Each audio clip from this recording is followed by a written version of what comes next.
चलो भाई, तो अब बात करेंगे भारत के महत्वपूर्ण युद्ध।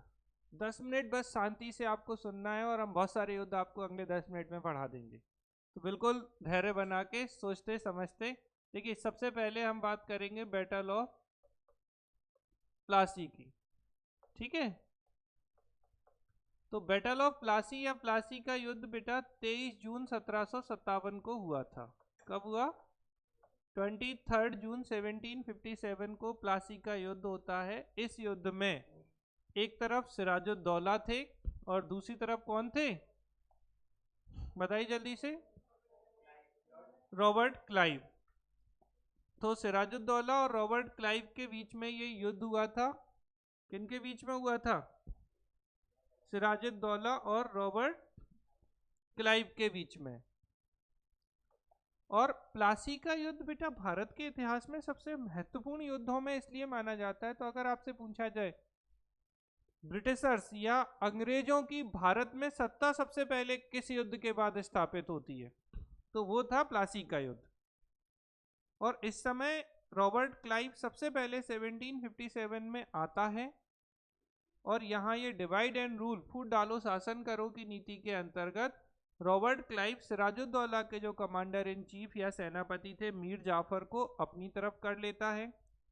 इसके अलावा इनकी मौसी घसीटी बेगम, बढ़िया नाम है, घसीटी बेगम, मौसी नहीं घसीटी, भतीजे को घसीटवा दिया इन्होंने। इसके अलावा राय दुर्लभ और जगत सेठ। ठीक है, राय दुर्लभ उस समय दीवान हुआ करते थे बंगाल के, जगत सेठ एक बड़े व्यापारी हुआ करते थे, घसीटी बेगम इनकी मौसी थी और मीर जाफर इनका कमांडर इन चीफ या सेनापति था। इन सबको रॉबर्ट क्लाइव ने अपने फेवर में किया और प्लासी के युद्ध में सिराजुद्दौला को हरा दिया। बाद में इसके बेटे मीरन के द्वारा, किसके? मीर जाफर के बेटे मीरन के द्वारा इनकी हत्या करवा दी जाती है सिराजुद्दौला की। ठीक, अब ये युद्ध कहाँ हुआ था? तो भागीरथी नदी के किनारे नदिया जिले में यह युद्ध हुआ था बंगाल में। और इस युद्ध से अब यहाँ पर क्या होगा कि यहाँ पर इसने अपनी सत्ता स्थापित करना शुरू कर दी रॉबर्ट क्लाइव ने। इसके बाद इसने क्या कहा था मीर जाफर से कि हम आपको नवाब बना देंगे। तो सिराजुद्दौला के बाद अब बंगाल का नवाब कौन बनता है? मीर जाफर बन जाता है। मीर जाफर जब नवाब बनता है तो अंग्रेजों की या ब्रिटिशर्स की डिमांड्स को फुलफिल नहीं कर पाता है, तो इसको भी हटा दिया जाता है। और इसके बाद मीर कासिम, जो इसका सन इन लॉ या दामाद था, किसका? मीर जाफर का, इसको नवाब बना दिया जाता है। लेकिन ये बंगाल का सबसे इंटेलिजेंट नवाब था, तो इसने रिस्ट्रिक्शंस लगानी शुरू कर दी। जब इसने रिस्ट्रिक्शंस लगानी शुरू की तो अंग्रेज इसके पीछे भी पड़ गए। ठीक है, एक दस्तक व्यवस्था है, हम आगे बताएंगे इसको। कर मुक्त व्यापार की स्थिति होती थी, तो इन्होंने दस्तक का दुरुपयोग कर रहे थे अंग्रेज, तो इसने क्या किया, उसको बंद कर दिया, जिससे अंग्रेज इनसे नाराज हो जाते। जब इनके ऊपर आक्रमण किया अंग्रेजों ने, तो ये मीर कासिम भाई जो नवाब थे बंगाल के, वो भागकर अवध आ जाते हैं। कहाँ पहुंच जाते हैं? अवध।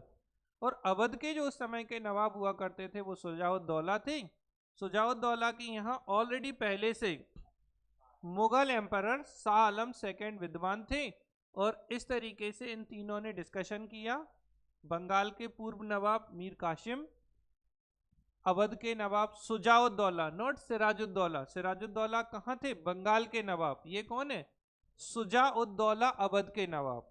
और मुगल एम्परर शाह आलम सेकेंड, मुगल बादशाह। इन तीनों ने त्रिगुट या त्राई पार्टी बनाई और अब ये युद्ध करेंगे 22 अक्टूबर 1764 को। कब युद्ध करेंगे ये? 22 अक्टूबर 1764 को ये बक्सर का युद्ध करेंगे। और बक्सर के युद्ध में होगा क्या? तो बक्सर के युद्ध में कौन जीतेगा? तो निश्चित रूप से जीतने वाला कौन होना चाहिए? Hector Munro. तो पहले तो ये समझना है कि बक्सर कहाँ है। तो बक्सर बेटा बिहार में है। प्लासी बंगाल में था, बक्सर बिहार में है। कहाँ है ये बक्सर? तो बक्सर जो जगह है वो बिहार में है। और बक्सर का युद्ध भारत के इतिहास के सबसे महत्वपूर्ण युद्धों में एक था, जिसके लिए कहा जाता है कि यहाँ से अंग्रेजों ने अपनी सत्ता स्थापित की थी। लेकिन वास्तविक सत्ता, real power of the British east India company established in after the battle of Buxar. तो बक्सर के युद्ध के बाद ब्रिटिश ईस्ट इंडिया कंपनी की सत्ता वास्तव में भारत में स्थापित होती है या वास्तविक रूप में स्थापित होती है।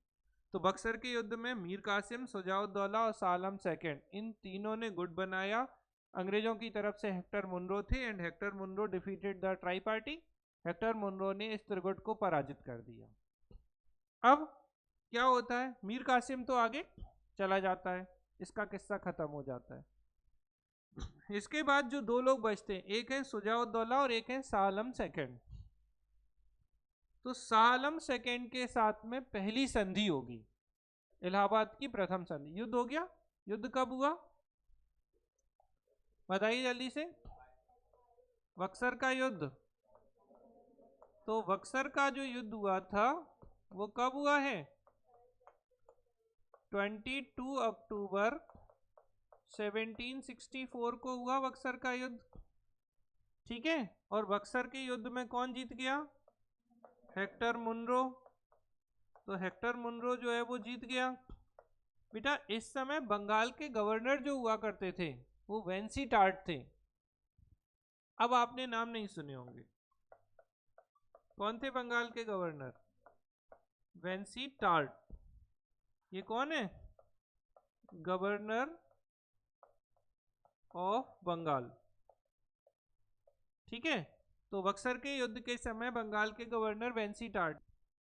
तो हम बात कर रहे हैं रॉबर्ट क्लाइव की। इसको आपको बहुत अच्छे से समझना है।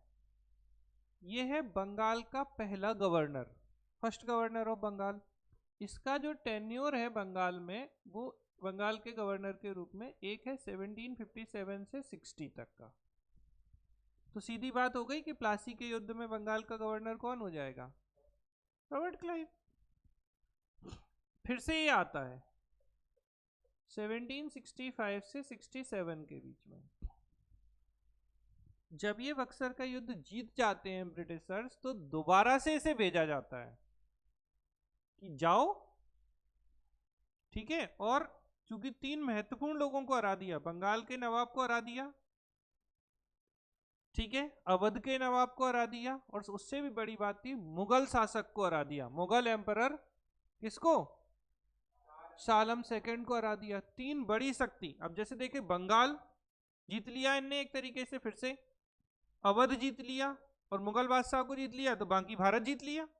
तो 3 बड़ी शक्तियों को हराने के बाद इसको दोबारा से भेजा गया 1765 में। तो ये जो बक्सर का युद्ध था, इसके बाद कौन सी संधि होती है? ट्रीटी ऑफ इलाहाबाद या इलाहाबाद की संधि। ठीक है।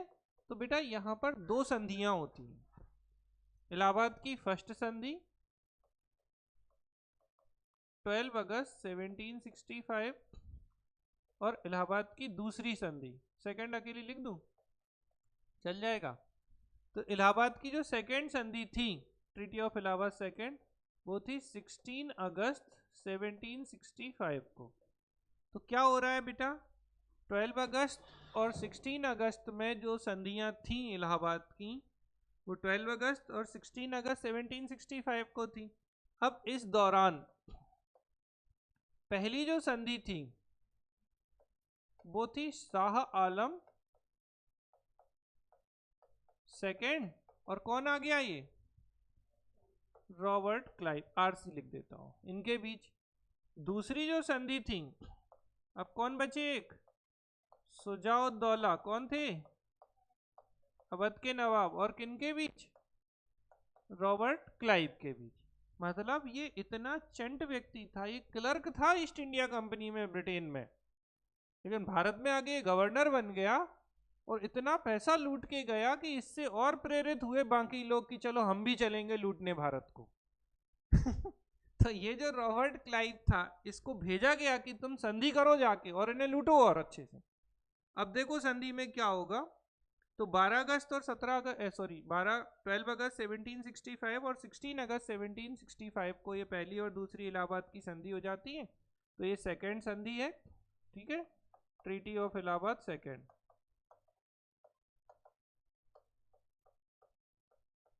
ठीक है। अब इनमें क्या होता है? पहली संधि में जो शर्तें हैं, बस आप सुनना, मैं लिखवाऊंगा नहीं अभी। सब लिखा है आपके नोट्स में, मिल जाएंगे आपको प्रिंट में। समय बचा लें थोड़ा सा, सुनना अच्छे से, सुनेगा अच्छे से तो समझ लेंगे हम। ये जीता कौन? Robert Clive. तो चलनी किसकी है? रॉबर्ट क्लाइव की। तो रॉबर्ट क्लाइव साहब इनसे बोलेंगे हम आपको इलाहाबाद और कड़ा क्षेत्र देंगे। किनको देंगे? Robert Clive, Shah Alam second को। क्या देंगे? इलाहाबाद और कड़ा रीजन। इंग्लिश में बोलते हैं इसे कोरा रीजन, KORA, हिंदी में कड़ा बोलते हैं। तो इलाहाबाद और कड़ा क्षेत्र किनको मिलेगा? शाह आलम सेकेंड को। इसके अलावा बोलेंगे हम आपको 26 लाख रुपए पेंशन देंगे। कितनी पेंशन? 26 lakh yearly pension. किनको मिलेगी ये? और क्या मिला इन्हें? इलाहाबाद व कड़ा क्षेत्र, ये दोनों मिल गए। ठीक है, अब इनसे मांगेंगे क्या? बोले बंगाल, बिहार, उड़ीसा। तो बंगाल, बिहार और उड़ीसा के दीवानी अधिकार दे दो आप हमें। तो Diwani rights of Bengal, Bihar and Orissa. तो क्या ले लेंगे ये रॉबर्ट क्लाइव? बंगाल, देखो कितने बड़े चंट हैं, बंगाल ले लिया, बिहार ले लिया, उड़ीसा ले लिया। इनके क्या ले लिए? दीवानी राइट्स। तो Diwani rights of Bengal, Bihar and Orissa अंग्रेजों को मिल गया। और इन्हें क्या दे दिया? बोले हम 26 लाख पेंशन देंगे, इलाहाबाद और कड़ा क्षेत्र देंगे। अब देखो मजेदार बात, रॉबर्ट क्लाइव के पास इलाहाबाद और कड़ा क्षेत्र है क्या? लंदन से लाया था कि इलाहाबाद उठा के लाया था, लो आपको दे देंगे मुगल बादशाह। अब देखो लूट जो मचाएंगे ये लोग, यहाँ मचाएंगे इस बेचारे, मैंने कहा था ना अवध सबसे ज्यादा उत्पीड़ित रहा है पूरे इतिहास में। तो अवध के जो नवाब थे इनकी मटिया पलीत होगी। अब बोलेंगे देखो इनसे नहीं मांगा युद्ध हर जाना, तो बोलते हैं इनसे, बोले आपने युद्ध किया था ना बक्सर का, किन के यहाँ हुई थी चर्चा? अवध के नवाब सिराज सुजाउद्दौला के पास, यहीं आए थे ना, मीर कासिम भी यहीं आया था, सालम भी यहीं आए। बोले तुमने ही साजिश रची होगी, तो आप ना ये काम करो, वार इंडेमनिटी या वॉर पेनल्टी, क्या वॉर इंडेमनिटी या वॉर पेनल्टी बोलते हैं। तो बोले 50 लाख क्या दो? युद्ध हर जाना दो। तो क्या मांगेंगे? 50 लाख रुपीस वॉर इंडेमनिटी और वॉर पेनल्टी। भाई सुजाउद्दौला, इन पे एक लगा दिया। एक चीज अभी नहीं मन भरेगा, अब इन्हें ये क्या बोल चुके थे, हम क्या देंगे मुगल बादशाह को? तो अवध में ही आता था ये, तो बोले इलाहाबाद और कड़ा क्षेत्र दो। तो एक चीज हो गई है। दूसरी ये क्या मांगेंगे इनसे? इलाहाबाद व कड़ा क्षेत्र। तो ये दूसरी चीज ले ली, इलाहाबाद एंड कोरा रीजन इनसे ले लिया। अभी भी मन नहीं भरेगा, आगे बढ़ेंगे। तीसरी चीज इनसे क्या मांगेंगे? बोले आप अवध में टैक्स फ्री ट्रेड करने की परमिशन दो। तो इनका ये अवध रीजन जहाँ के नवाब थे, तो tax free trade in Awadh region, Awadh में कर मुक्त व्यापार। तो कैसा है? Tax free trade. ठीक है, तो टैक्स फ्री ट्रेड करेंगे। इसके अलावा इनका चुनार का किला भी छीन लिया। कौन सा किला? चुनार का किला, चुनार फोर्ट। ये सब चीजें इनसे ले ली। सबसे ज्यादा पहले तो 50 लाख का हर्जाना। अगर आप देखो 1765 में 50 लाख रुपए बहुत होते थे, आज भी बहुत होते हैं 50 लाख तो। इलाहाबाद और कड़ा क्षेत्र इनसे ले लिया, टैक्स फ्री ट्रेड, कर मुक्त व्यापार करने की छूट ले ली, और चुनार का किला ले लिया। इन सब शर्तों के साथ ट्रीटी ऑफ इलाहाबाद सेकेंड 16 अगस्त 1765 को हो जाती है और ये कहानी खत्म होती है। ठीक है, तो सीधा बोले तो इसने, रॉबर्ट क्लाइव ने आके सुजाउद्दौला को लूट डाला। और भी मन नहीं भरेगा इनका, ये जो किला इनने लिया है इनसे, किससे लिया? सुजाउद्दौला से। और आगे चल के पता है ये अंग्रेज फिर आएंगे, वॉरेन हेस्टिंग्स, बोलेंगे किला लेना है, बोले 50 लाख दो, किला लो। किला किसका था? इन्हीं का किला क्या कर रहे हैं, आगे चल के बेचेंगे। और ये होगी किसकी संधि? बोलो। इलाहाबाद की नहीं, इलाहाबाद तो खत्म हो गई। कोई भी लाइव क्लास कोई बताएगा कि 50 लाख में ये इनका किला इन्हें वापस बेचते हैं, तो ये कौन सी संधि है? कोई भी बोलो, किसी को पता हो तो, कि कोई संधि नहीं है।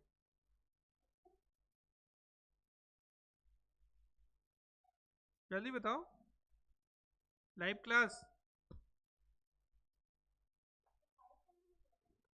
कौन सी संधि, सॉरी? नहीं, कहाँ सालभाई की संधि, बनारस की संधि है। तो बनारस की संधि के अंतर्गत ये क्या करेंगे, इन्हीं का किला इन्हें वापस दे देंगे और फिर पैसे ले लेंगे 50 लाख। तो 50 लाख यहाँ ले लिए, 50 लाख फिर ले लेंगे, इलाहाबाद कड़ा क्षेत्र ले लिया, व्यापार करेंगे और मजे करो। तो ये था आपका क्या, कौन सा युद्ध? Battle of Buxar. अब आपके मीन्स में पूछे गए क्वेश्चन है, जैसे क्वेश्चन आया था इलाहाबाद की संधि, तो ट्रीटी ऑफ इलाहाबाद आपको फर्स्ट सेकंड पेज को दो हिस्सों में डिवाइड करना है, बना देना है। 12 अगस्त 16 अगस्त 1765 किन के बीच हुई, किन के बीच हुई, और इसके प्रोविजन। अगर आपसे पूछे कारण क्या था संधि का, तो बक्सर का युद्ध। भाई संधि कब करनी पड़ेगी, जब लड़ेंगे। ठीक है, समझ में आ रही है ना? तो कारण आपको दोनों के क्या समझ में आए कि बक्सर का युद्ध, बक्सर का युद्ध दोनों के कारण रहेंगे, और इस तरीके से आप इसे आराम से लिख लेंगे। कोई समस्या किसी को, किसी भी तरीके की कोई समस्या हो तो बोलिए। तो ये तो हो गई कहानी आपकी, कहाँ तक की, बोलो जल्दी से। बक्सर के युद्ध की। तो बक्सर के युद्ध में इस तरीके की चीजें जनरेट होके ये कहानी इनकी खत्म हो जाती है। अब हम आगे चलते हैं, चलें आगे। तो हमारा कौन सा युद्ध कंप्लीट, दूसरा बक्सर का युद्ध। अब इसके बाद जो नेक्स्ट युद्ध है वो है आपके सबसे इंपॉर्टेंट युद्धों में एक, आंग्ल मैसूर युद्ध। कौन से? आंग्ल मैसूर युद्ध। ठीक है, एंग्लो मैसूर वॉर। तो पहली चीज तो बेटा ये 4 हुए हैं, तो हम फर्स्ट की बात कर लेते हैं, बार बार कहाँ लिखेंगे। फर्स्ट एंग्लो मैसूर वॉर, ये जो हुआ था बेटा 1767 से 69 के बीच में हुआ था। किसके बीच में? 67 से 69 के बीच में हुआ था। और इस युद्ध के बाद जो ट्रीटी या संधि होती है वो बहुत महत्वपूर्ण है। बताओ जल्दी से। मद्रास की संधि या ट्रीटी ऑफ मद्रास, जो कब हुई? 1769 में हुई। अब यहाँ लड़ कौन रहे, एक तरफ अंग्रेज है, एक तरफ मैसूर के शासक हैं, तो ब्रिटिशर्स, और दूसरी तरफ कौन है? हैदर अली। ठीक है, तो ब्रिटिशर्स और हैदर अली के बीच में ही संधि हुई थी, लेकिन इस संधि में हैदर अली प्रभावी थे। तो किन के फेवर में था ये युद्ध? अंग्रेज यहाँ जीत नहीं पाए, यहाँ कौन जीते? हैदर अली। तो ये एग्जाम में सबसे ज्यादा आती है मद्रास की संधि, जो कि 1769 में होती है, फर्स्ट एंग्लो मैसूर वॉर के बाद। अब फर्स्ट के बाद सेकेंड आएगा। सेकेंड जो हुआ वो 1780 से 84 के बीच में हो गया। कब से कब के बीच में? 80 से 84 के बीच में। फिर से वही, एक तरफ हैदर अली, अब इनके बेटे यहाँ टीपू सुल्तान भी आ जाएंगे। कौन आ जाएंगे? टीपू सुल्तान। तो हैदर अली और टीपू सुल्तान थे एक तरफ, और दूसरी तरफ कौन थे? ब्रिटिशर्स होंगे। ठीक, तो हैदर अली, टीपू सुल्तान और दूसरी तरफ ब्रिटिशर्स थे। इस युद्ध में कुछ ये जीतते हैं, कुछ ये जीतते हैं। ओवरऑल कहें तो ये अनडिसाइडेड था, अनिर्णित था ये युद्ध, मतलब कोई भी पूरे तरीके से जीता नहीं, और एक दूसरे के जो क्षेत्र थे संधि के बाद में ये एक दूसरे को रिटर्न कर देंगे। इस युद्ध के बाद, अब युद्ध के बाद संधि तो डेफिनेटली लास्ट में ही होती है। तो 1784 में कौन सी संधि हुई? मंगलौर की संधि, ट्रीटी ऑफ मंगलौर। ठीक है, तो दूसरा युद्ध कंप्लीट हो जाता है मंगलौर की संधि के साथ में। अब इसके बाद अगर हम आगे बढ़ें तो तीसरा आंग्ल मैसूर युद्ध आएगा, और इस तीसरे आंग्ल मैसूर युद्ध को कब से कब तक था? 1790 से 92 के बीच में था। कब से कब के बीच में था? 19 से 92 के बीच में। अब यहाँ पे बेटा हैदर अली की सेकेंड युद्ध के दौरान डेथ हो जाती है। तो अब कौन बचे? टीपू सुल्तान, ठीक है, और दूसरी तरफ कौन? तो ब्रिटिशर्स। इस युद्ध में बेटा अंत में होती है श्रीरंगपट्टनम की संधि, ये बहुत इंपॉर्टेंट। ट्रीटी ऑफ श्रीरंगपट्टनम कब होगी भाई? लास्ट में युद्ध के बाद ही होती है। तो इस तरीके से 1792 में जो संधि होती है वो ट्रीटी ऑफ रंगपट्टनम है। एक तरफ टीपू सुल्तान होंगे और दूसरी तरफ अंग्रेज होंगे, और अंग्रेजों की तरफ से इस संधि को करेंगे कॉर्नवालिस। कौन करेंगे? तो यहाँ संधि किन से होगी? कॉर्नवालिस से, क्योंकि गवर्नर जनरल कौन है? पूछा जाता है कि तीसरे आंग्ल मैसूर युद्ध के समय गवर्नर जनरल ऑफ बंगाल कौन थे? तो बंगाल के जो गवर्नर जनरल थे बेटा वो कॉर्नवालिस थे। ठीक है, यहां तक क्लियर हो गया। अब तीसरे के बाद चौथा एंग्लो मैसूर वॉर आएगा जो कि 1799 में होगा। अगेन टीपू सुल्तान, दूसरी तरफ ब्रिटिशर्स, एंड ब्रिटिशर्स क्या करेंगे? टीपू सुल्तान को हरा देंगे, और उससे भी बड़ी बात कि यहाँ टीपू सुल्तान को मार दिया जाएगा, टीपू सुल्तान की हत्या कर दी जाएगी। तो इस तरीके से अंग्रेजों ने क्या किया? टीपू सुल्तान को हरा के इनकी हत्या कर दी। तो क्या कोई संधि होगी? अब क्या मरने वाले के साथ संधि होती है क्या? जो मर गया उससे क्या संधि करोगे? स्वर्ग में या नर्क में, जहां भी होगी वहां करनी पड़ेगी। तो इसमें कोई संधि नहीं थी, पहली चीज। लेकिन पूछा जाता है कि चौथा आंग्ल मैसूर युद्ध का कारण क्या था, रीजन। तो बेटा था इसका रीजन सहायक संधि या सब्सिडियरी अलायंस। कौन सा था? Subsidiary alliance. अब इसको थोड़ा सा आपको समझना होगा। पहले आपको ये समझना है कि भारत में सहायक संधि जो शुरू हुई वो 1798 में स्टार्ट हुई थी, और किसने की थी? लॉर्ड वेलेजली ने। ठीक है, किसने की? लॉर्ड वेलेजली ने। ये क्वेश्चन बहुत आता है कि सहायक संधि की शुरुआत किसने की? तो सहायक संधि की जो शुरुआत थी वो लॉर्ड वेलेजली के द्वारा शुरू की गई। और कब शुरू की गई? बताओ जल्दी से। 1798 में। ठीक है, अब यहाँ पे एक प्रश्न बन जाता है कि सहायक संधि शुरू करने वाले पहले राज्य कौन से थे? HMT की घड़ियां सुनी है आपने? तो पहला राज्य था हैदराबाद, फिर था मैसूर, और फिर था तंजौर। तो हैदराबाद, मैसूर, तंजौर, ये शुरुआती 3 राज्य थे जिन्होंने सहायक संधि की थी। तो डायरेक्ट क्वेश्चन आता है, वेलेजली की सहायक संधि या सब्सिडरी अलायंस स्वीकार करने वाला पहला स्टेट कौन सा था? तो हैदराबाद। दूसरा मैसूर। अब देखो क्या हुआ था, टीपू सुल्तान से इसने कहा था कि आप हमारी सब्सिडरी अलायंस स्वीकार कर लो। किसने कहा? लॉर्ड वेलेजली ने। ये अपने आप को बंगाल टाइगर बोलता था, बंगाल का शेर हूं मैं। ठीक है, और टीपू सुल्तान की तलवार इसी के पास थी। खतरनाक था ये। और सबसे इंपॉर्टेंट काम इसका क्या है? सहायक संधि। वेलेजली ने क्या शुरू किया? सहायक संधि शुरू की। अब ये सहायक संधि में होता क्या था थोड़ा सा बताते हैं, अलग से भी हम इसे पढ़ा देंगे। तो सहायक संधि के अंतर्गत क्या होता था बेटा? जो वीकर स्टेट होते थे, कमजोर राज्य, उनको प्रोटेक्शन प्रोवाइड कराया जाता था। जैसे एक एग्जांपल में मैं बोलूं हैदराबाद, चलो अवध बोल देते हैं। ठीक है, ये कमजोर राज्य है, तो इनको क्या किया कि हम आपको अपनी सैन्य सहायता देंगे। ठीक, जैसे आप कोई भी एक एग्जांपल ले लो कि भाई जैसे कोई राजा है, मान लो हैदराबाद के ही निजाम साहब है। ठीक है, इनको कहा कि हम आपको क्या देंगे? अपनी आर्मी का सपोर्ट देंगे, हम आपकी रक्षा करेंगे। आपको क्या करना है कि हम अपनी जो आर्मी होगी वो आपके राज्य में रखेंगे, आपके राज्य की रक्षा के लिए, और उस आर्मी के जो एक्सपेंडिचर या खर्चे हैं, रहने खाने सैलरी वैलरी, वो आपको देना है। अब आप ऐसे समझो कि एक कमजोर व्यक्ति है जो बेचारा रक्षा के लिए क्या करे? बॉडी बिल्डर पाल ले। ठीक है, कमजोर आदमी बॉडी बिल्डर पाल लिए।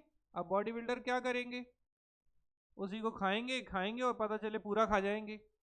भाई सलमान खान रखते हैं ना, जैसे आपने देखे बाउंसर रखते हैं सलमान खान, जहाँ भी जाते हैं उसके आसपास 8-10 लोग एकदम हमेशा गन लेके तैयार रहते हैं।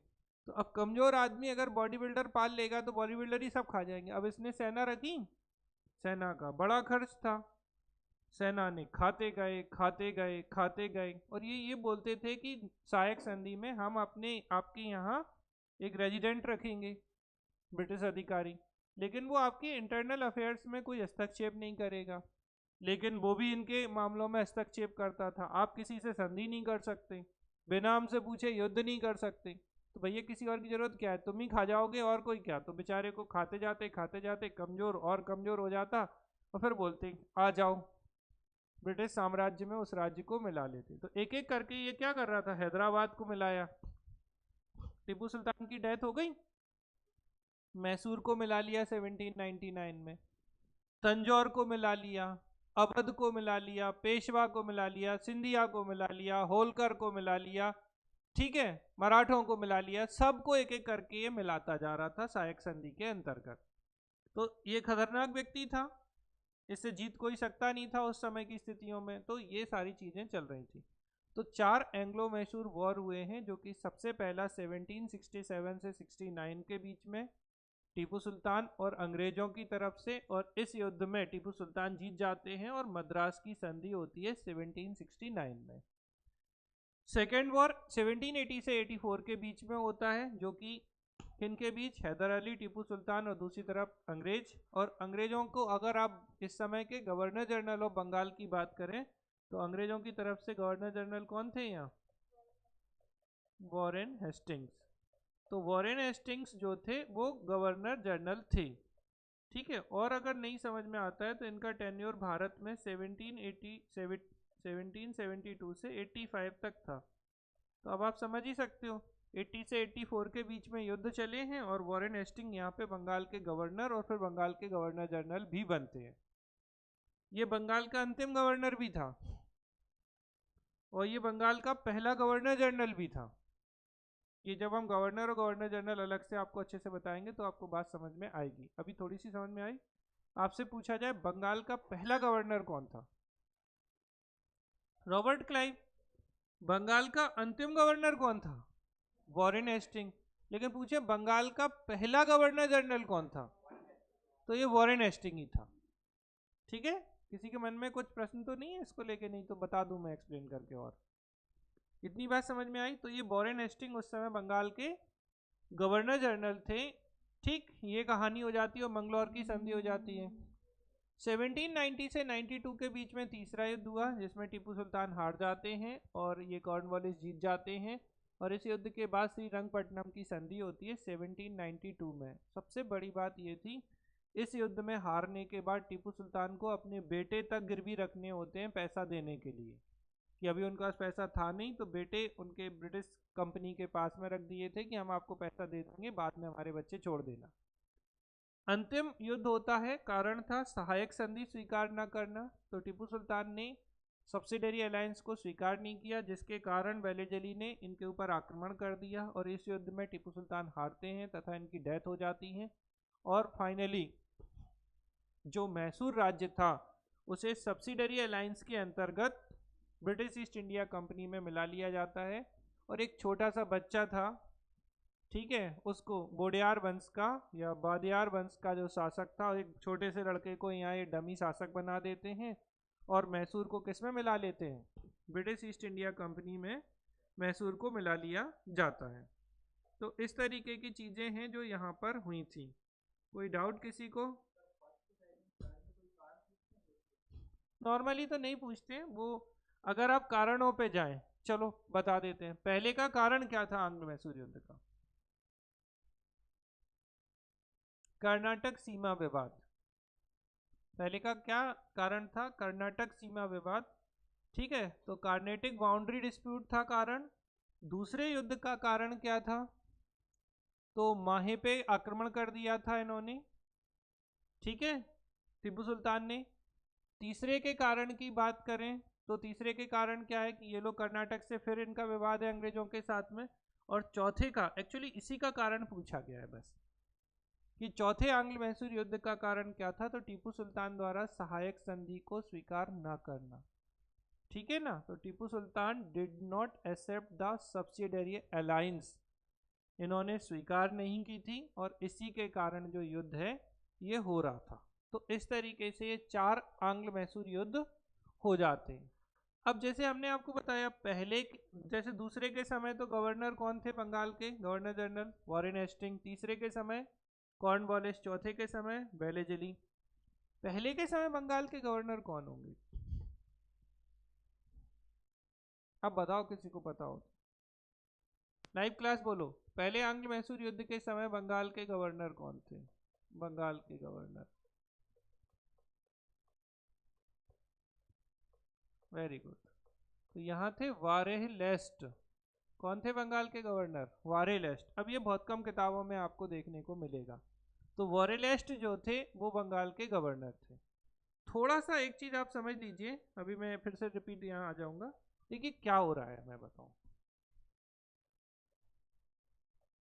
सबसे पहले अंग्रेजों ने बंगाल को ही ऑक्युपाइड करना शुरू किया क्योंकि बंगाल ही शक्तिशाली था, बंगाल ही बड़ा था। तो होता क्या है, बंगाल में गवर्नर जो शुरू होते हैं वो 1757 से शुरू होते हैं, अभी थोड़ी देर पहले ही बताया हमने। और फर्स्ट गवर्नर कौन बनते हैं? रॉबर्ट क्लाइव, यही बनते हैं। इनका टेन्योर 1757 से 60 का था पहला टेन्योर, और दूसरा टेन्योर कब से कब तक था इनका? 1765 से 67। अभी ये इलाहाबाद की संधि में फिर से आ जाते हैं। तो पहले गवर्नर ये रहे 1757 से 60 तक, कौन? Robert Clive. रॉबर्ट क्लाइव के बाद 1760 में थोड़े से समय के लिए गवर्नर बनेगा, वो होगा हॉलवेल। ये वही हॉलवेल है बेटा जो कल कहानी सुना रहा था एक, कि सिराजुद्दौला ने 146 अंग्रेजों को एक छोटे से कमरे में बंद कर दिया और उसके बाद 146 लोग बंद थे, अगले दिन 23 लोग ही बचते हैं, 123 लोगों की डेथ हो जाती है। तो ये कैसा गवर्नर है? अस्थाई गवर्नर या टेम्परेरी गवर्नर था, किसका? बंगाल का। ठीक, इतनी बात समझ में आई। तो दूसरा गवर्नर हो गया, लेकिन ये अस्थाई था। अब 1760 से लेके 64 तक, कहीं कहीं 65 भी मिलेगा, ठीक है। फिर एक अगले गवर्नर आएंगे, तो वो गवर्नर होंगे वेंसीटार्ट। कौन होंगे? वेंसीटार्ट। इसके बाद आपको पता है कि 1765 से 7 के बीच में कौन आ गया? अरे रॉबर्ट क्लाइव। यहां कौन है? वेंसीटार्ट है यहाँ, ठीक है। ये रॉबर्ट क्लाइव आया और इसने क्या किया था बताओ जल्दी से? इलाहाबाद की संधि की इसने, ठीक है। इतनी बात क्लियर हुई यहाँ तक 67 तक। अब 67 से 69 के बीच में, 1767 से 69 के बीच में कौन आएंगे गवर्नर? तो अब होंगे कौन? वारेलेस्ट, ठीक है। तो ऐसे यहाँ पे इस तरीके से, अभी चूंकि हमें गवर्नर नहीं पढ़ा रहे हैं क्योंकि दो चीजें बहुत ज्यादा हो जाएंगी तो आप फिर झेल नहीं पाते हैं, तो इसको अपन होल्ड करते हैं। अभी हम बाद में आपको अलग से पढ़ाएंगे इसको, गवर्नर और गवर्नर जनरल को।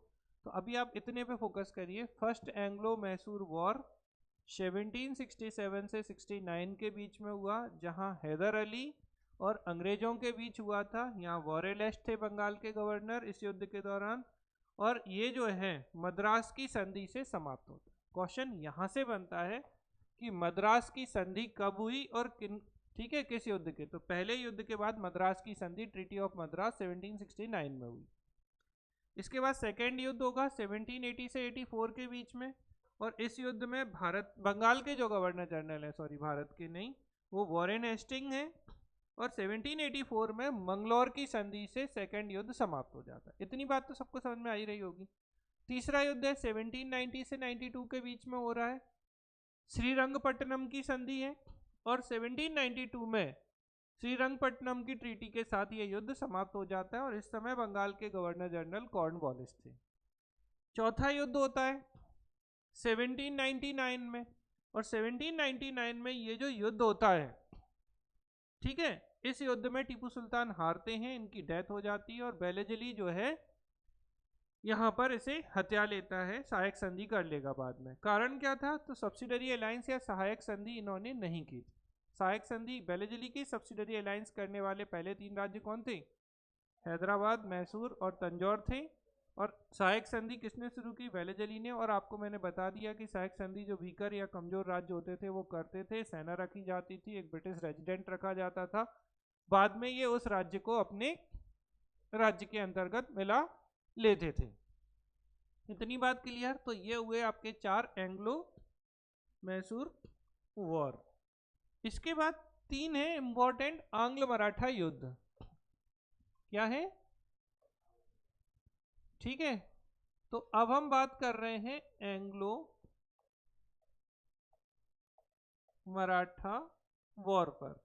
तो Anglo Maratha war first, second और थर्ड।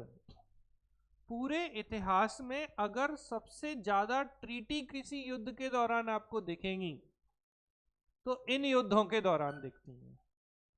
ठीक है, तो सबसे पहले तो एक क्वेश्चन पूछा जाता है कि फर्स्ट एंग्लो मराठा वॉर कब से कब तक हुआ? तो 1775 से 82 के बीच में तो होता है पहला एंग्लो मराठा वॉर। बाद में लिख लेना आप लोग, पहले देख लो अच्छे से। सेकेंड जो युद्ध हुआ वो 1803 से 5 के बीच में हुआ। और थर्ड एंग्लो मराठा वॉर था 1817 से 18 के बीच में। तो कब कब हो रहे हैं? 1775 से 82, 1803 से 5 और 17 से 18 के बीच में हुआ। अगर हम इस युद्ध के कारण पर जाएं, यहां बहुत इंपॉर्टेंट है भाई।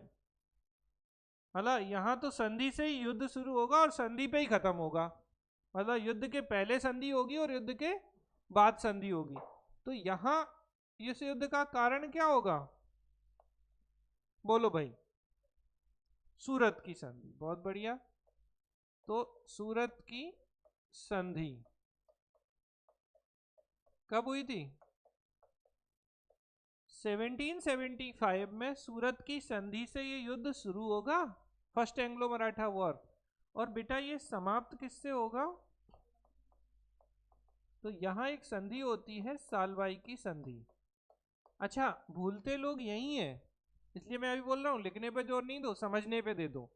सब लिखा है आपके नोट्स में, परेशान होने की जरूरत नहीं है, सब है।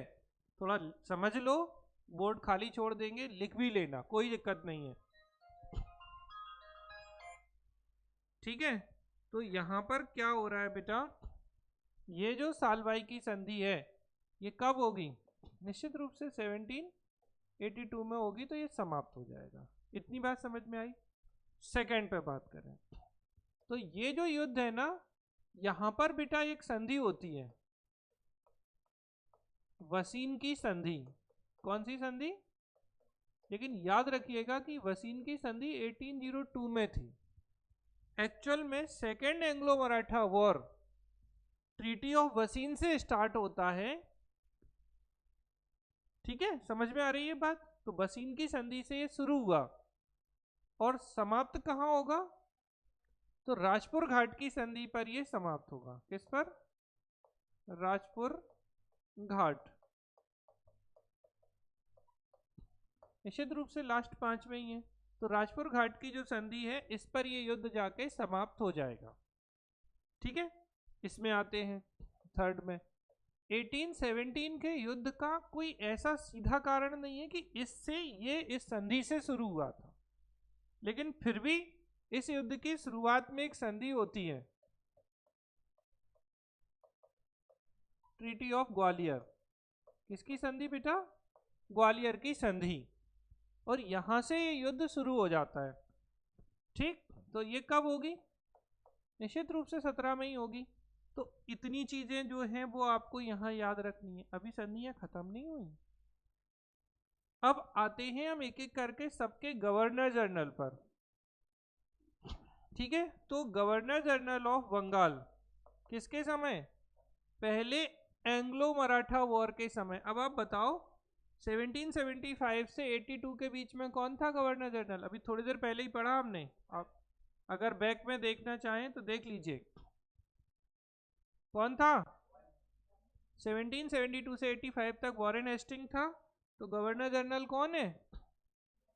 Warren Hasting. तो यहाँ जो governor general of India Bengal है वो है वॉरेन हेस्टिंग्स। ठीक है, वॉरेन हेस्टिंग है बंगाल के गवर्नर जनरल।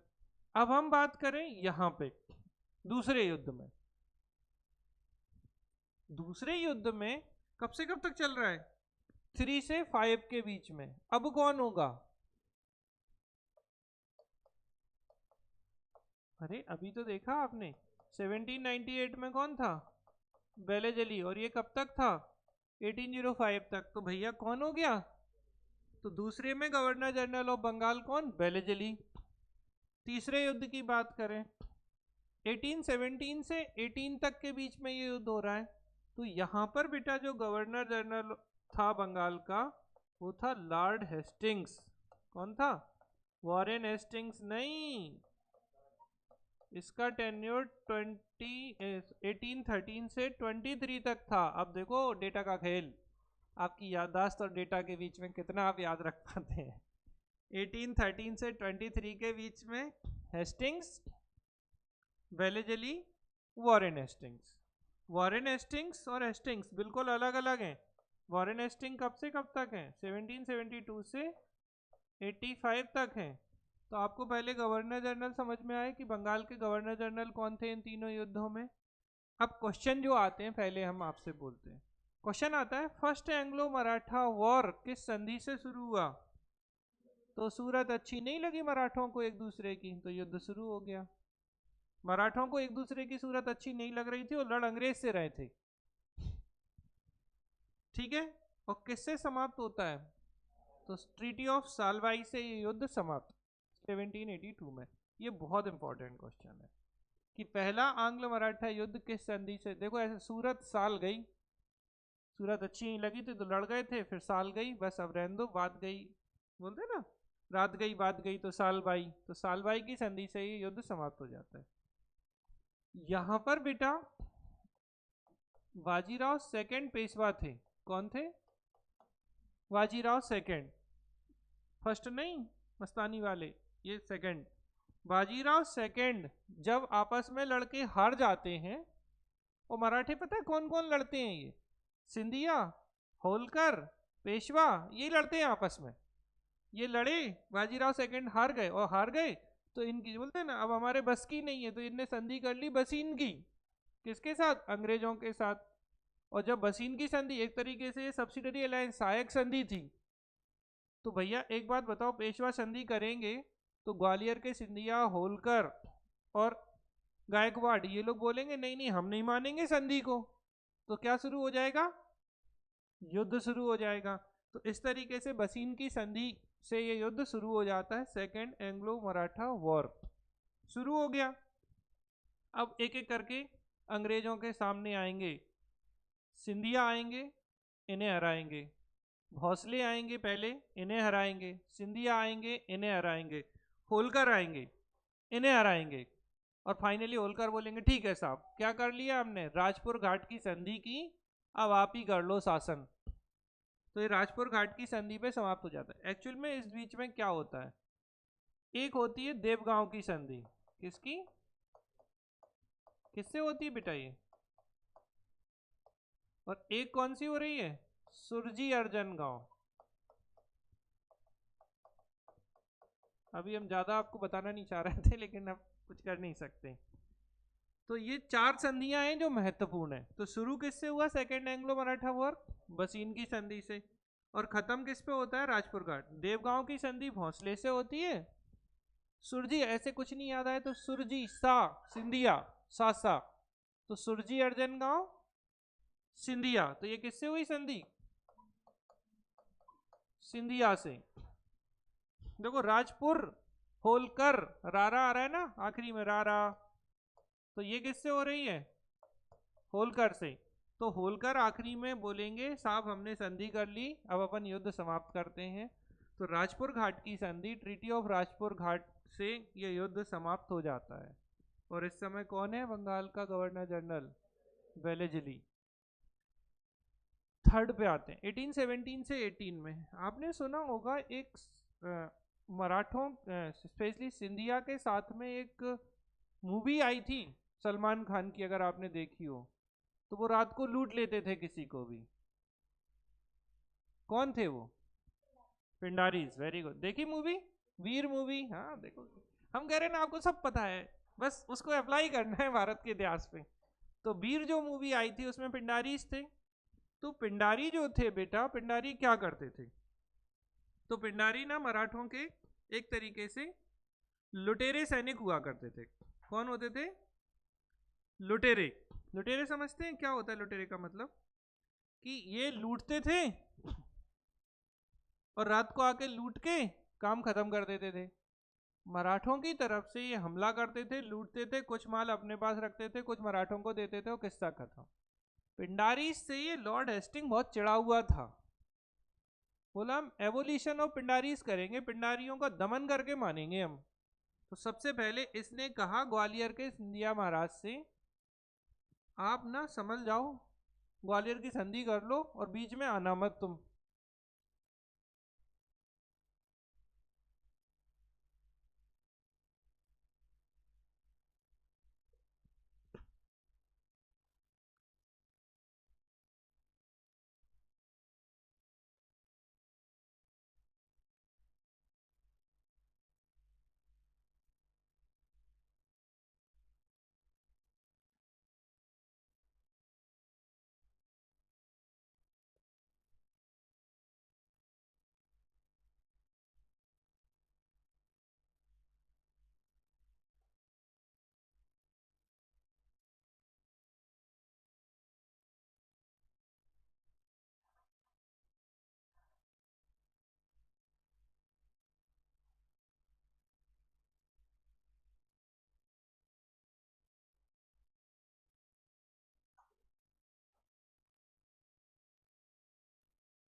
वॉइस आ रही है लाइव में? तो हमने क्या बात कर ली? ग्वालियर की संधि पर हम थे, तो पिंडारीज की हम बात कर रहे थे। तो मराठों के ये सैनिक थे, एक तरीके से मराठों के लिए काम करते थे। लेकिन जब लॉर्ड हेस्टिंग गवर्नर जनरल बन के आया तो इसने ग्वालियर के सिंधिया महाराज से संधि की और कहा कि आप बीच में मत आना, और इवन जब हम पिंडारीज का दमन करेंगे, एवोल्यूशन ऑफ पिंडारीज करेंगे, तो आप हमें अपनी सैन्य सहायता देना।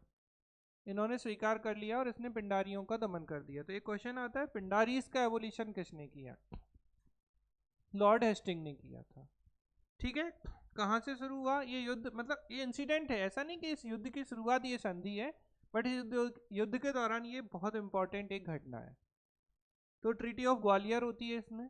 इसके अलावा और भी बहुत सारी संधियां और युद्ध होते हैं, इनको हम अलग से आपकी संधियों को बताएंगे। अभी आप हाल फिलहाल इतना याद रखो ये चीजें हैं। यहाँ तक जो पढ़ाया पहले तो ये पूछो, फिर हम आगे बात करें। अच्छा, चलो यहीं से शुरू करते हैं। सूरत की संधि की हम बात कर रहे हैं, तो सूरत की संधि जो है वो राघोबा थे। कौन थे? राघोबा। जानते हैं आप लोग राघोबा को? रघुनाथ राव। ठीक है, तो रघुनाथ राव जो हैं, जो पेशवा बनना चाहते थे। क्या बनना चाहते थे ये? पेशवा। कौन? रघुनाथ राव। अब रघुनाथ राव को पेशवा बनना था, और पेशवा यहाँ दूसरे थे, चाचा जी थे ये। तो इन्होंने क्या किया, पेशवा बनने के चक्कर में किसने, राघोबा या रघुनाथ राव ने, इन्होंने अंग्रेजों से संधि कर ली, सूरत की संधि, और अंग्रेजों की सेना ले ली तब। और ये फिर मराठों से युद्ध करने लगे, जबकि ये मराठा ही थे रघुनाथ राव। तो ऐसे युद्ध शुरू हो जाते हैं, और फाइनली इस युद्ध में लास्ट में क्या होता है कि सालबाई की संधि हो जाती है, अंग्रेजों और मराठों के बीच में, यहाँ पर एक मराठा मैकियावेली है। क्योंकि देखिए अभी आपने मराठे नहीं पढ़े हैं, मराठे हम आपको पढ़ाएंगे तो ये चीज़ें और अच्छे से आपको समझ में आएंगी। तो एक मराठा मैकियावेली थे, कौन थे? मराठा मैकियावेली। मैकियावेली का मतलब समझते हैं पहले तो? भारत के मैकियावेली माने जाते हैं आचार्य चाणक्य, जो संधि युद्ध कराने में माहिर होते हैं, कैसे लोगों से काम निकालना है कैसे। तो मराठाओं के मैकियावेली कौन थे? नाना फडणवीस थे। ठीक है, तो नाना फडणवीस ने क्या किया, बाद में इस युद्ध के सालवाई की संधि की और रघुनाथ राव को पेंशनर बना के एक तरफ भगा दिया। तो इस तरीके से ये युद्ध समाप्त हो जाता है। इस सालवाई की संधि से तय होता है कि अगले 20 साल तक कोई युद्ध नहीं हुआ। आप देखो, अब 1782 से 1802 तक कोई युद्ध नहीं हुआ। इस दौरान नाना फडणवीस की डेथ हो जाती है। तो यहां पर फिर से ये मराठा शक्ति, अब मराठा शक्ति कौन है? पेशवा, होलकर, सिंधिया, भोसले। इनमें होता है ना, राजाओं में थोड़ी सी खींचतान चलती रहती है। क्या हुआ था कि होलकर को इन्होंने थोड़ा कमजोर साबित करने की कोशिश की, तो होलकर ने उल्टा इन्हें हरा दिया। और ये पेशवा साहब 3-2-5 कर रहे थे, यही हार जाते हैं बाजीराव सेकंड। और हारने के बाद इन्होंने नया पेशवा बना दिया। तो ये भाग के बाजीराव सेकंड जो पेशवा थे, ये अंग्रेजों के पास चले जाते हैं। और अंग्रेजों के पास जाते हैं तो ये अंग्रेजों से संधि कर लेते हैं वशीन की। अब इससे मराठाओं में कौन कौन? होलकर, सिंधिया, भोसले। ये कहते हैं क्योंकि इससे तो इसका मतलब ये हुआ कि पूरे मराठे इनके अंडर में आ गए अंग्रेजों के, तो इनने युद्ध शुरू कर दिया।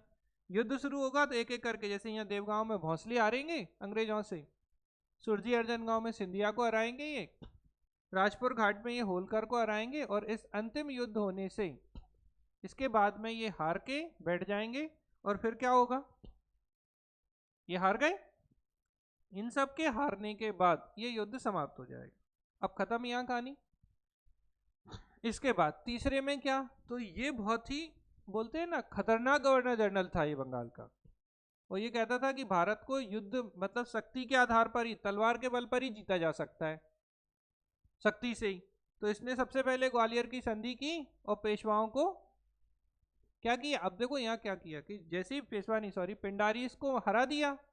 अब पिंडारीस तो सारे मराठों के लिए काम करते थे, तो अब जो बाकी के मराठे हैं कौन? होलकर, सिंधिया से तो संधि कर ली तो सिंधिया तो लड़ेंगे नहीं, होलकर, भोसले और कौन बचे? पेशवा।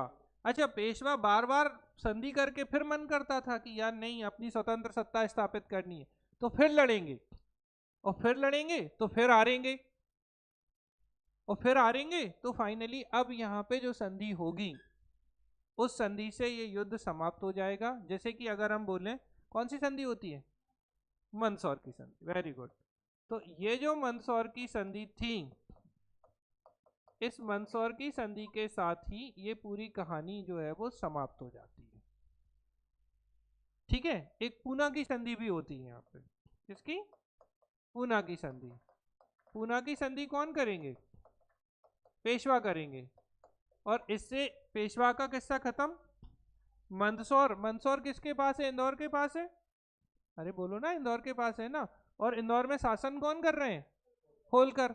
तो इस संधि से होलकर शांत हो जाएंगे, पूना की संधि से पेशवा शांत हो जाएंगे और ये अपना बोलेंगे बाजीराव सेकंड हमने पेशवा का पद त्याग दिया। 1818 में जाके फाइनली ये अपना पेशवा का पद त्याग देंगे। अब कोई पेशवा नहीं है और पूरे मराठा जो है वो अंग्रेजों के कंट्रोल में आ जाएंगे, चाहे वो फिर ग्वालियर के सिंधिया हों, या फिर वो इंदौर के होलकर हों, या फिर वो भोसले हों, या फिर बाजीराव सेकंड पेशवा हो। तो इस तरीके से इन युद्धों में फाइनली सारे युद्धों में कौन जीतेगा? यहाँ तो ये अनडिसाइडेड था, यहाँ भी ब्रिटिशर्स जीतते हैं और यहाँ भी ब्रिटिशर्स जीतते हैं। तो इस तरीके से ये युद्ध जो है वो पूरे तरीके से समाप्त हो जाता है 1818 में ही। ठीक है ना। तो ये सब जो कहानियां थी ये होंगी और इनके होने के बाद ये कहानी खत्म हो जाएगी। आई होप क्लियर हो गया होगा, समझ में आया कि नहीं? पहले तो ये बताओ, फिर आगे बात करें आगे। बोलिए जल्दी से, समझ में आया या नहीं? कुछ तो बोल दो। आ गया? चलो बढ़िया। तो अब हम इसके बाद आगे चलते हैं। तो आगे कहाँ चलें? अगले युद्धों पे। बनाना है आप लोगों को? बना लिया? ठीक है, बस एक और, बस 5 मिनट और, काम खत्म। अब है एक और युद्ध, कर्नाटक युद्ध। कहाँ के युद्ध? कर्नाटक के युद्ध। तो बेटा 3 कर्नाटक युद्ध हुए हैं। अब ये जो कार्नेटिक वॉर्स हम बोलते हैं ना, क्या बोलते हैं? कार्नेटिक वॉर्स। ये कार्नेटिक वॉर जो हैं, इनको आपको समझना होगा कि कब कब हुए हैं। ठीक है, तो 3 कार्नेटिक वॉर हैं। अब इनको हम क्या बोलते हैं कार्नेटिक वॉर को? आंग्ल फ्रांसीसी युद्ध। तो ये क्या है? Anglo French war. तो ये एंग्लो फ्रेंच वॉर है। और कितने हुए हैं एंग्लो फ्रेंच वॉर? 3 हुए हैं। इनमें भी एक्चुअल में क्वेश्चन जो आता है ना, वो सिर्फ संधि से ही आता है। पहले तो कोई मुझे बताओ कि ये कब हुआ पहला? तो पहला जो हुआ है बेटा वो 1746 से 48 के बीच में हुआ। दूसरा बोलो? 58 से 63। और तीसरा? अब बताओ, अरे कुछ तो बोलो। अब ठीक है। 1748 या 9? हाँ, 1749 से 54। मैं देख रहा था आप लोग कुछ जिनने पहले पढ़ा है कुछ तो वो बताते हैं कि नहीं। और फिर लास्ट कब से हुआ? 1757 से या 58 से या 6 से? चलो 3 ऑप्शन देते हैं। बोलिए अली, थर्ड कब हुआ? जल्दी बोलिए फटाफट। सही क्या है?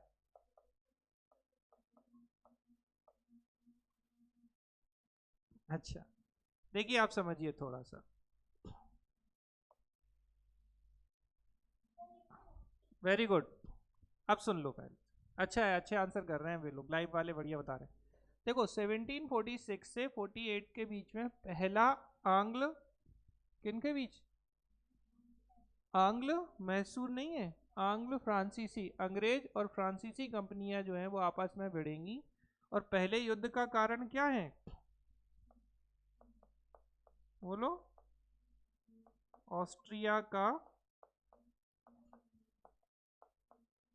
उत्तराधिकार का युद्ध। कौन सा युद्ध है क्या ये? हाँ या ना? ठीक है, तो ऑस्ट्रियन वॉर ऑफ सक्सेशन, मतलब यूरोप में ऑस्ट्रिया है, ऑस्ट्रेलिया नहीं है ये। यूरोप में ये अंग्रेज और फ्रांसीसी लड़ रहे हैं ऑस्ट्रियन वार को लेके, तो उनके उत्तराधिकार के युद्ध से ये युद्ध शुरू होता है। तो पहले युद्ध का कारण क्या है? Austrian war of succession. और ये किस पे समाप्त होता है ये? बोलिए लाइव में जल्दी से। एक्सला, हाँ, तो एक्सलस अपेल की जो संधि होती है उससे ये पहला युद्ध समाप्त होता है। तो किससे समाप्त होता है? एक्चुअली ये भारत में तो फोकट लड़ रहे हैं, मैं बताऊं। ये लड़ यूरोप में रहे हैं, प्रभाव भारत में दिखाई दे रहा है। क्योंकि ये दोनों कंपनियां कहाँ की? यूरोपियन कंपनी है। तो ये यूरोप में लड़ रहे थे और ये भारत में भी ये लोग लड़ने लगे क्योंकि दोनों शासन कर रहे थे। तो ऑस्ट्रिया के उत्तराधिकार के युद्ध के कारण तो होगा इनका युद्ध शुरू, और समाप्त किस पर होगा? तो एक्सला सेफेल की संधि पर जाकर ये युद्ध समाप्त हो जाएगा। अब हम आते हैं सेकेंड वॉर पे। 1749 से 54 के बीच में सेकेंड वॉर होता है। इस वॉर में सबसे इंपॉर्टेंट चीज जो है वो क्या है? वो है इसकी संधि। किस संधि से समाप्त होता है ये? पौंडीचेरी की संधि, ट्रीटी ऑफ पौंडीचेरी, ये बहुत आता है ये वाला क्वेश्चन। तो पौंडीचेरी की संधि पर ये युद्ध समाप्त हो जाता है। कौन सा? सेकेंड वाला। कब से कब तक चल रहा है? 1749 से 54 तक चल रहा है, और पौंडीचेरी की संधि पर दूसरा युद्ध समाप्त हो जाएगा। तीसरे युद्ध की बात करें, तीसरे युद्ध में ही समझने की आपको जरूरत है। अब कई लोग कंफ्यूज होते हैं कि 56 से 63 है और किताबों में दोनों मिलेगा। 56 से 63 तक तो ये यूरोप में सप्तवर्षीय युद्ध था। समझना क्या है ये? अरे 7 ही साल हो रहे हैं ना, 56 से 63 के बीच में कितने साल हैं? 7 ईयर, हाँ या ना? तो 7 ईयर वॉर है ये।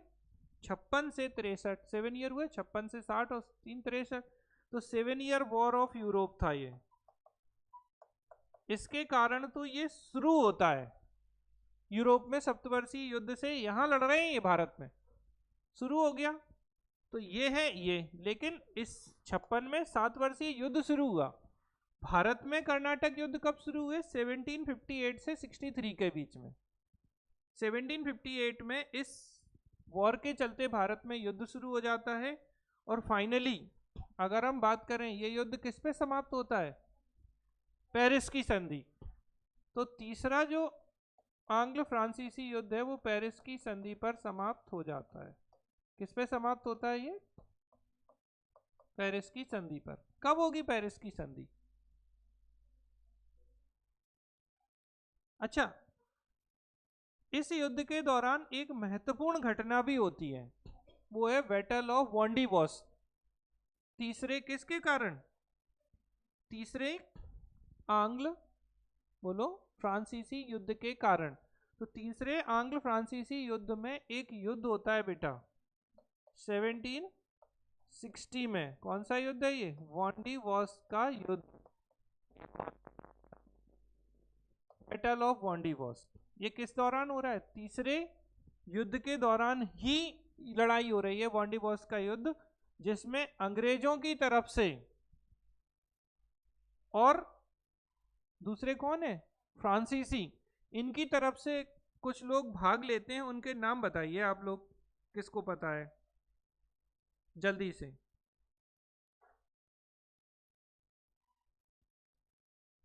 क्या अंग्रेजों की तरफ से कौन थे? और फ्रांसीसी। जल्दी जल्दी बोलिए, कंप्लीट होने का टाइम हो गया क्लास का, इसलिए बता दीजिए।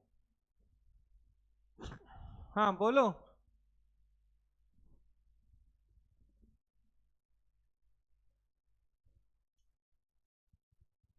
काउंट डी लेली, और यहाँ थे अंग्रेजों में आयरकूट। अच्छा, अब थोड़ा सा आपको ये ध्यान रखना है, समझना पहले थोड़ा सा, फिर आगे लिखना शुरू करिएगा। 3 कार्नेटिक वॉर हुए हैं। पहला कार्नेटिक वॉर जो है वो 1746 से 48 के बीच में हुआ। कर्नाटक युद्ध यानी आंग्ल फ्रांसीसी युद्ध है। ऑस्ट्रिया के उत्तराधिकार के युद्ध, ऑस्ट्रियन वॉर ऑफ सक्सेशन से ये युद्ध शुरू होता है, और फाइनली एक्सला सेपेल की संधि पर जाकर ये समाप्त हो जाता है। कितनी बात समझ में आई? दूसरे युद्ध में जब हम जाते हैं तो 1749 से 54 के बीच में ये युद्ध होता है। इस युद्ध में सबसे इंपॉर्टेंट चीज क्या है? ये है संधि, पौंडीचेरी की संधि, ये आती है एग्जाम में। तो पौंडीचेरी की संधि पे ये युद्ध समाप्त हो जाता। एक्चुअली ये क्यों लड़ रहे थे? क्योंकि कर्नाटक जो था ना, कार्नेटिक वॉर्स हैं, तो कर्नाटक के नवाब जो लोग बनना चाहते थे, उनके एक को सपोर्ट कर रहे थे अंग्रेज और दूसरे को सपोर्ट कर रहे थे फ्रांसीसी। तो इनके चक्कर में यहाँ पर ये सेकंड युद्ध होता है। लेकिन मेन रीजन, चूंकि यूरोप में ही ये लोग दोनों कंपनियां आपस में लड़ रही हैं, तो वो एक कारण चल ही रहे हैं। फिर इसके बाद थर्ड युद्ध में जब हम बात करें तो थर्ड युद्ध भारत में जो कर्नाटक युद्ध है वो 58 से 63 है। लेकिन ये शुरू कैसे होता है? ये स्टार्ट होता है 7 ईयर वॉर ऑफ यूरोप से, जहां पे फ्रांसीसी और अंग्रेज इस युद्ध में लड़ रहे हैं। इसी का प्रभाव भारत में आएगा। तो 58 से 63 के बीच में ये शुरू होगा, और इस युद्ध की समाप्ति जो होगी तीसरे कर्नाटक युद्ध की, वो पेरिस के संधि के द्वारा हो जाएगी। अब इसी युद्ध के दौरान जो तीसरा कर्नाटक युद्ध है, एक युद्ध होगा वॉन्डीवॉस का युद्ध। ये बहुत इंपॉर्टेंट है। 1760 में वॉन्डीवॉस का युद्ध होता है अंग्रेजों और फ्रांसीसियों के बीच में। अंग्रेजी सेना का नेतृत्व कर रहे थे आयरकूट, हेक्टर मुनरो नहीं, आयरकूट। हेक्टर मुनरो कहाँ थे? बक्सर के युद्ध में थे। तो आयरकूट जो थे, अब ऐसे समझ लो, आयरकूट ने काउंटी डी दिल्ली को कूट डाला। क्या किया? आयरकूट ने काउंटी डी दिल्ली, किसके थे काउंटी दिल्ली? फ्रांसीसी। तो आयरकूट ने कूट कूट के मारा इन्हें। और याद न रहे तो वॉन्डी वॉस, अंग्रेजों ने फ्रांसीसियों को वॉस कर दिया, धो डाला। तो कौन जीतेगा इस युद्ध में? अंग्रेज जीतेंगे। तो ब्रिटिशर्स डिफीटेड फ्रेंच, या हम कह सकते हैं Eyre Coote defeated county D Delhi. तो इस तरीके से इन्होंने हरा दिया वॉन्डीवॉस के युद्ध में, और वॉन्डीवॉस के युद्ध में हरा के फ्रांसीसियों की शक्ति भारत से पूरे तरीके से धीरे धीरे समाप्त हो जाती है। और फाइनली जाके तीसरे कर्नाटक युद्ध में लास्ट में क्या होगा, क्योंकि तीसरा कर्नाटक युद्ध है कब से कब तक? 58 से 63 तक। तो 63 में जाके पेरिस की संधि पर ये युद्ध समाप्त। देखो, चूंकि लड़ वो वहीं के कारण रहे थे। किसका कारण था इसका भाई? तीसरे युद्ध का कारण क्या था? यूरोप का सप्तवर्षीय युद्ध, इसके कारण ये लड़े थे। तो भैया लड़ना वहां से शुरू किया था, तो संधि भी वहीं करना। तो कहां जाके? पेरिस की संधि के माध्यम से। पेरिस कहाँ है? पेरिस कहाँ है भाई? फ्रांस में है। लंदन में पेरिस तो नहीं है किसी का। लंदन किसके अंतर्गत है? लंदन जो है वो ब्रिटेन में है। बोलते थे बड़े लंदन जा रहे हो, तो लंदन ब्रिटेन में है और पेरिस फ्रांस में है। सिटी ऑफ फैशन बोलते हैं, फ्रांस की राजधानी है। पेरिस को क्या बोलते हैं? एफिल टावर कहाँ है? लंदन में? पेरिस में? बोलते भोपाल में, पीपल्स मॉल में। हाँ, भोपाल के पीपल्स मॉल में भी तो है एक एफिल टावर। जो रियल का एफिल टावर है वो पेरिस में है। तो पेरिस जो है वो फ्रांस का एक शहर है जिसे हम सिटी ऑफ फैशन के नाम से जानते हैं। तो ट्रीटी ऑफ पेरिस से जाके ये समाप्त होगा कौन सा युद्ध? तीसरा आंग्ल फ्रांसीसी संघर्ष, या थर्ड कार्नेटिक वॉर, या तीसरा कर्नाटक का युद्ध। ठीक है। एक और संधि, बस 1 मिनट, आधा मिनट और सुन लो। वो है, एक संधि है राजा रणजीत सिंह, ठीक है, अमृतसर की संधि है, ट्रीटी ऑफ अमृतसर 1809 में हुई है राजा रणजीत सिंह और अंग्रेजों के बीच। किनके बीच? राजा रणजीत सिंह और अंग्रेजों के बीच हुई है। तो पलक मुझे बताएंगी कि अंग्रेजों की तरफ से इस संधि को किसने किया था? Very good. तो 1809 में बेटा एक संधि है जिसे हम कहते हैं अमृतसर की संधि। किसकी संधि? Treaty of Amritsar. और इन किन के बीच हो रही है? राजा रणजीत सिंह और दूसरे कौन है अंग्रेजों की तरफ से? Charles Metcalfe. ठीक है। तो चार्ल्स मेटकॉफ और राजा रणजीत सिंह के बीच में ये अमृतसर की संधि होती है। ये कई बार पूछी गई है 1809 में। इस संधि को और याद रखना, बस इतने में आपका काम, जितने महत्वपूर्ण युद्ध और उससे संबंधित जो संधियां थीं उनका हो जाएगा। अब किसी का कोई भी प्रश्न हो तो पहले पूछो, फिर हम आगे बात करें। किसी भी प्रकार का कोई भी क्वेश्चन हो, बोलिए जल्दी से। पूछना है?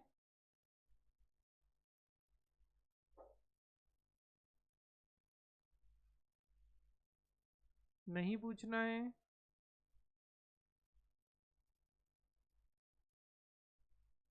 आगे बढ़े तो जल्दी से एक रिव्यू कर दें।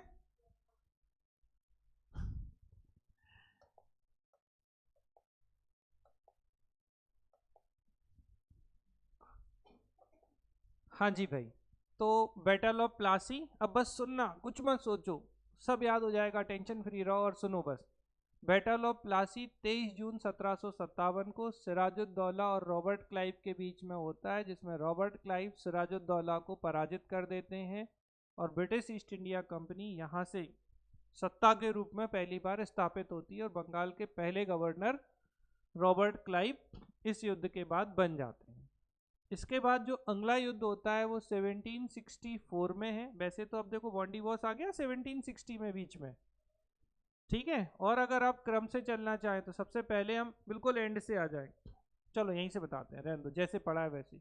फिर बक्सर का युद्ध 22 अक्टूबर 1764 में, सुजाउद्दौला, मीर कासिम, शाह आलम सेकेंड, और इसमें हेक्टर मुनरो इन तीनों को हरा देंगे। इलाहाबाद की संधि होगी, इलाहाबाद की पहली संधि 12 अगस्त 1765 को, किन के बीच, शाह आलम सेकेंड और अंग्रेज रॉबर्ट क्लाइव के बीच। और इसकी जो शर्तें थी वो 26 लाख रुपए पेंशन मिलेगी शाह आलम सेकेंड को, एक। दूसरी चीज क्या होगी, इलाहाबाद और कड़ा का क्षेत्र मिलेगा, दो। और बदले में ये देंगे बंगाल, बिहार और उड़ीसा के दीवानी राइट्स, तो बंगाल, बिहार, उड़ीसा के दीवानी अधिकार ये दे देंगे। तो ये पहली संधि हो जाती है। दूसरी संधि अवध के नवाब सुजाउद्दौला और ब्रिटिश की तरफ से रॉबर्ट क्लाइव में होती है 16 अगस्त 1765 को। इस संधि की जो शर्तें थी, 50 लाख रुपए युद्ध हर्जाना, तो 50 lakh rupees war indemnity, Allahabad and Kora region, Allahabad Kara क्षेत्र, tax free trade in Awadh reason,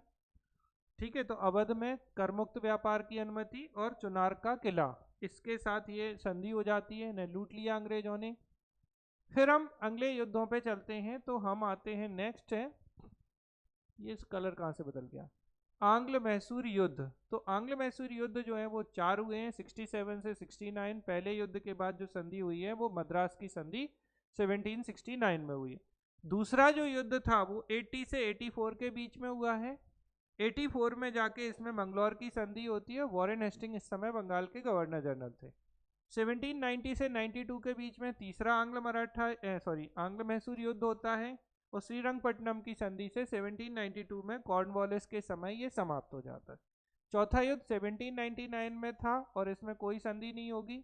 subsidiary alliance या सहायक संधि स्वीकार न करने के कारण ये युद्ध हुआ था और फाइनली कहाँ समाप्त हो जाता है, ठीक है।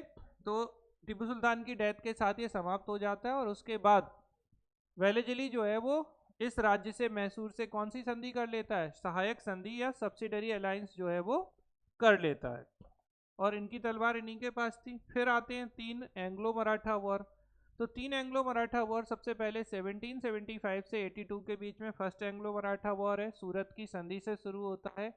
रघुनाथ राव और अंग्रेजों के बीच ये संधि होती है, इससे ये युद्ध शुरू हो जाता है और फाइनली सालवाई की संधि पर 1782 में ये युद्ध समाप्त हो जाता है। और इस समय गवर्नर जनरल जो थे बंगाल के वो कौन थे, वॉरेन हेस्टिंग थे, ठीक है। और मराठा मैकियावेली के बीच रूप में हम नाना फडणवीस को देखते हैं। फिर आते हैं हम दूसरे युद्ध पर। तो दूसरा जो युद्ध था वो 1803 से 5 के बीच में था। इस युद्ध का कारण है वसीन की संधि, क्योंकि पेशवा बाजीराव सेकंड अंग्रेजों से वसीन की संधि एक तरीके से सब्सिडरी अलायंस कर लेते हैं और जब ये सहायक संधि करते हैं तो बाकी मराठा नाराज हो जाते हैं, एक एक करके युद्ध करते हैं। तो देवगांव की संधि होती है, सुरजी अर्जन गांव की संधि सिंधिया के साथ, देवगांव की संधि भोंसले के साथ और राजपुर घाट की संधि के साथ होलकर के साथ ये संधि होगी और इसके साथ ये सेकंड एंग्लो मराठा वॉर समाप्त हो जाएगा। इस समय जो गवर्नर जनरल थे बंगाल के वो वेलेजली थे। इसके बाद तीसरे आंग्ल मराठा युद्ध पर आते हैं। 1817 से 18 के बीच में ट्रीटी ऑफ ग्वालियर होती है सिंधिया और अंग्रेजों के बीच में। यहाँ लॉर्ड हेस्टिंग है बंगाल का गवर्नर जनरल। इसके बाद एक मंदसौर की संधि है, पूना की संधि है। इन संधियों के साथ फाइनली इन संधियों के साथ में मंदसौर की संधि होलकर करते हैं, पूना की संधि पेशवा करते हैं, इससे अपना पद त्याग देते हैं 1818 में और इस तरीके से ये युद्ध भी समाप्त हो जाता है। फिर हम आते हैं 3 कर्नाटक युद्ध या कार्नेटिक वॉर, इन्हें हम एंग्लो फ्रेंच वॉर भी कहते हैं, जो कि पहला होता है 46 से 48 के बीच में। और इस युद्ध के दौरान सबसे पहले जो कारण है वो है Austrian war of succession, Austria का उत्तराधिकार का युद्ध, जिससे ये शुरू होता है और फाइनली एक्सलास एपेल की संधि से ये युद्ध समाप्त हो जाता है। सेकेंड वॉर जो होता है 1749 से 54 के बीच में होता है। सबसे इंपॉर्टेंट बात है इसमें पौंडीचेरी की संधि और इससे ये खत्म हो जाता है। तीसरा युद्ध 58 से 63 के बीच में, लेकिन कारण सप्तवर्षीय युद्ध है जो 56 में शुरू हुआ था 63 में खत्म होगा। तो 7 year war of Europe, Europe में सप्तवर्षीय युद्ध से ये शुरू होगा और पेरिस की संधि से समाप्त हो जाएगा। इस तीसरे कर्नाटक युद्ध के दौरान ही एक युद्ध होता है 1716 में, ठीक है,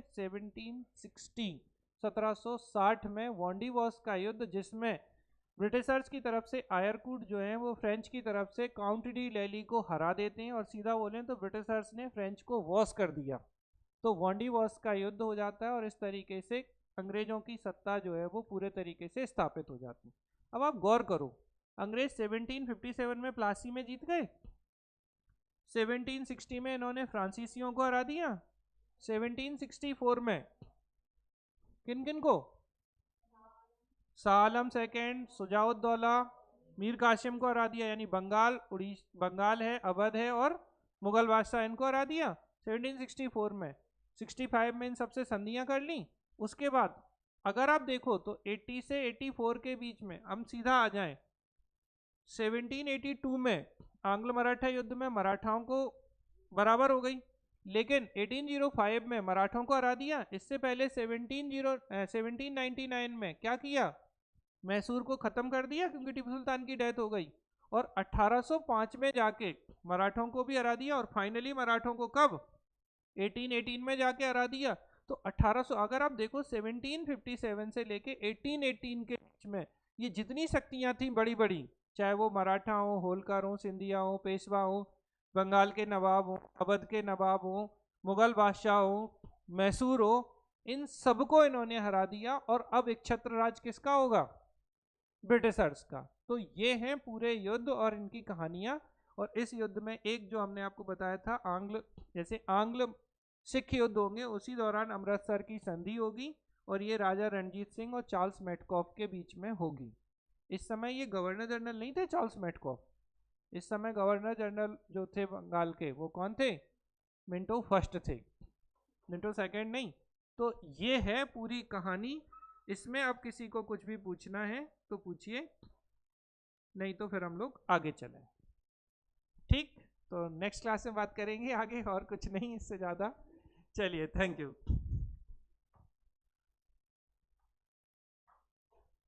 बहुत ज़्यादा तो नहीं हो गया।